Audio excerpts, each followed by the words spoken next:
Alright everybody, today we're going to talk about an anime I've seen barely anyone talk about online. The Mal forums are dead, there's nothing on Reddit, and my friends straight up refuse to watch it. It's an anime so obscure that only 335 people have even completed the whole show on AniList, considering the whole runtime is 50 minutes? It's a bite-sized anime from 2008 called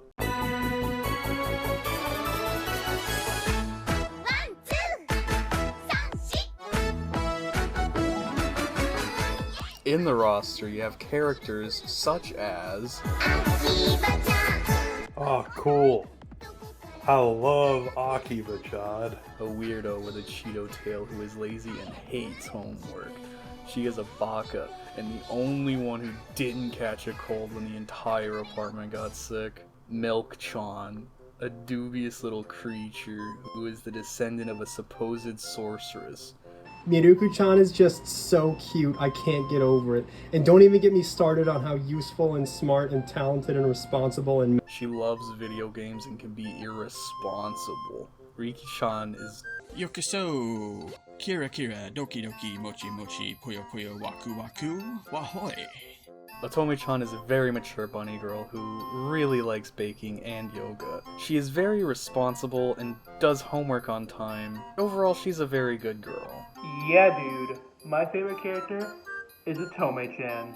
She is writing a romance novel, and I really hope it gets released soon. Huge shout out to my girl Lillian-chan.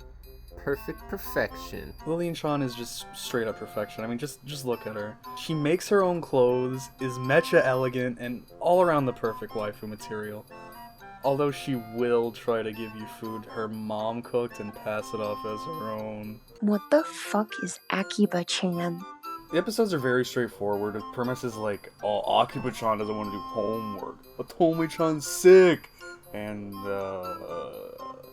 Akiba-chan and Miruku-chan get in the most shenanigans in the first 2 episodes when they try making a cake and casting an invisible spell. Riki-chan and Otome-chan are the most responsible ones actually going about doing their homework and doing regular exercise, but differ with Riki-chan being more brash and in-your-face at times compared to the more reserved and collected Otome. Lillian-chan acts like an older sister at various points, like when she makes a corset to make Akiba-chan quote-unquote less fat, or when she ropes in Akiba-chan to help her rehearse for a play of Cinderella. Riki-chan is shown to be very protective of Miruku-chan when she helps her against some bullies on the playground, and Otome-chan and Lillian-chan seem to share at least some degree of baking skill. Riki-chan and Lillian-chan may be more than friends, however. Why the hell do they look like that? The first thing you may notice about the show is its unique art style. The show uses real-life figurines made specifically for the production. The characters are designed by Watanabe Akio, best known for his work on the character design for the Monogatari Satoko Hojo from Higurashi Go and Sots. Akiba-chan was produced by IDA Inc. and their in-house modeling studio, Production Build-Up, to air on Kids Station in the summer of 2008 from July 25th to August 1st. The show's director, Junyo Okabe, also the CEO and founder of IDA and Build Up, now Blast and Zeppet, has a long-time history in special effects and production dating back to the 80s with works like Mega Monster Battle, Ultra Galaxy Legends, Bravestorm, and Cat Shit 1.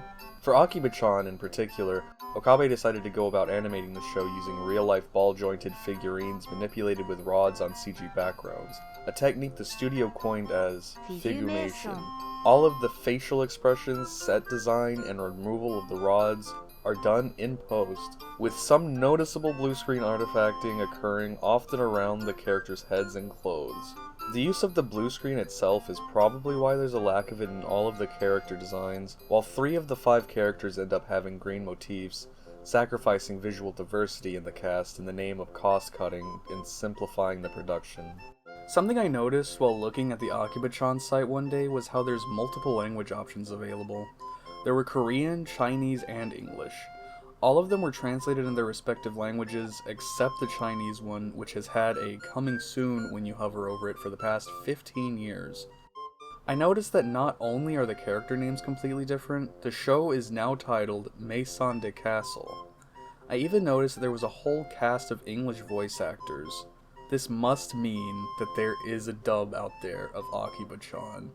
I did some snooping. In the research, I found a thread on the Lost Media subreddit asking for help finding a show called Maison de Castle, which is the Akiba-Chan English dub. After doing some independent research, I came across an Amazon UK Prime listing for Maison de Castle. Unfortunately, it is unavailable in my country, and after trying through VPN and getting someone who actually lives in the UK to visit it, it seems to be completely unavailable in general. The search continued, until eventually I noticed there was a new banner on the Akiba-Chan website. It led to an OpenSea listing for an NFT. It was a 4-second clip of Akiba-Chan with a blue screen. Minted on December 21st, 2022, bought for 0.01 Ethereum or approximately $12 at the time. I noticed a link to a private YouTube playlist in the description of the collection. I then put the link of the playlist into Wayback Machine and noticed that the playlist was the entire Akiba-Chan series, all with English titles, even called Maison de Castle. This leads me to believe that the English dub is available in full on the Blast Inc. YouTube account, only privated.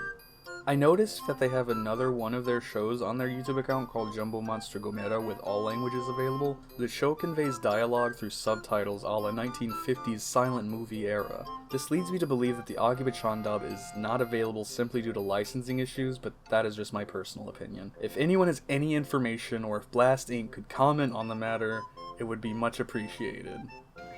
In the search for Akiba-Chan merchandise, the only thing I could really find was this flyer advertising the Maison de Castle English dub for around 780 yen on Yahoo Auction, so of course I bought it.